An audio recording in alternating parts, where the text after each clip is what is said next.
মায়ের অভিশাপ। যে পিতামাতাকে সন্তুষ্ট করবে, দুনিয়া ও আখেরাত উভয় জায়গায় আল্লাহ তার উপর সন্তুষ্ট হবেন। আর যে ব্যক্তি পিতামাতাকে রাগান্বিত করবে, সে কেবল আল্লাহর ক্রোধই অর্জন করবে। রাসূল সাল্লাল্লাহু আলাইহি সাল্লাম বলেছেন, তার নাক ধুলোয় ধূসরিত হোক। একথা তিনি 3 বার বললেন। জিজ্ঞাসা করা হলো, কোন সে ব্যক্তি হে আল্লাহর রাসূল?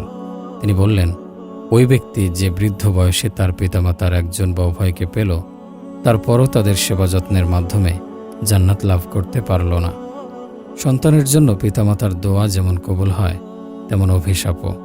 তাই কোনো অবস্থাতেই বাবা মাকে রাগান্বিত করা উচিত নয়। আব্দুর রউফ হানাওয়ি ছিলেন একজন বিখ্যাত আলিম। তিনি তার রচিত বিবরুল ওয়ালিদাইন বইটিতে একটি ঘটনা এভাবে বর্ণনা করেছেন। আমার এক নিকটাত্মীয় ছিলেন সুনামধন্য একজন ব্যবসায়ী। তার পিতা মারা যাওয়ার সময় অঢেল ধন সম্পদ রেখে যান। বাবার মৃত্যুর পর মা তার সাথেই থাকতেন। একদিন কোনো কারণে ক্ষুব্ধ হয়ে মা ছেলেকে অভিশাপ দিয়ে বসেন। এর অল্প কিছু দিনের মধ্যেই ছেলেটির ওপর দুর্ভোগ নেমে আসে। বাবার রেখে যাওয়া সম্পত্তি তার জন্য যথেষ্ট ছিল। কোনো কাজ না করেও সেগুলো দিয়ে সে সারা জীবন কাটিয়ে দিতে পারত।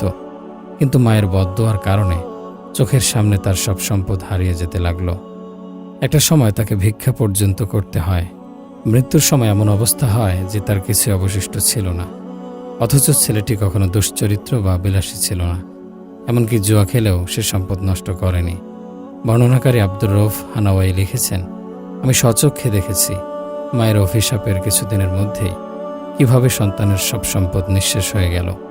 মৃত্যুর পূর্বে বাবার সম্পত্তির কানাকড়িও তার কাছে ছিল না। তার দুর্দশা দেখে আমার বাবা, আল্লাহ তার উপর রহম করুন, তাকে দান সদকা করতেন এবং তার পরিবারের জন্য খাবার দাবার পাঠাতেন।